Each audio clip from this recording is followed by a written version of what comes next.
Princess Anne completed 478 official engagements last year.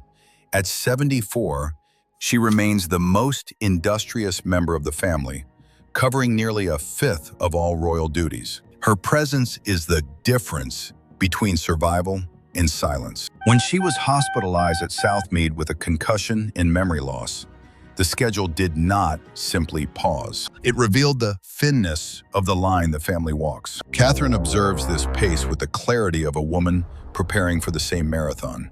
She knows the monarchy depends on this relentless visibility.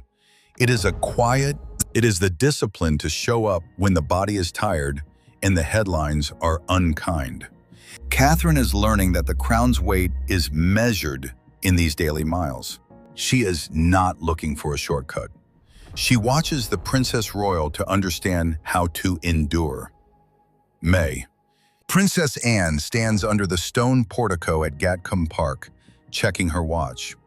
Upstairs, Zara Tindall has spent hours on a private line to Vice Admiral Sir Timothy Laurence.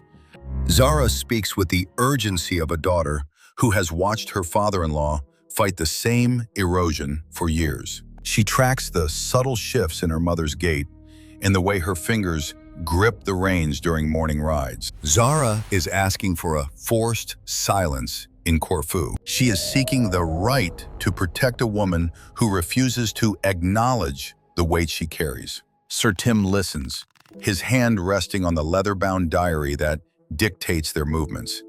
The Princess Royal does not look back at the window where her daughter stands. She is dressed in the sharp tailoring of her office, her posture as rigid as it was decades ago. She does not ask about the phone call or the medical papers.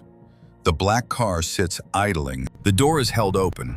The next appointment is miles away, and the engine is already running. The schedule for the week remains open on the hall table. Its pages turn to tomorrow. Princess Anne moves through the heat of the Battle of Crete commemorations with a resolve that ignores the clinical warnings left on her desk at Gatcombe Park. To her, a medical reprieve is merely a delay in service. She remains the anchor of the old guard. Even as the bruises from her recent concussion fade, yet the physical toll remains visible to those who know how to look. Catherine observes this from the quiet of Adelaide Cottage. Her own calendar is not a list of 400 engagements, but a series of precise, high-impact moments.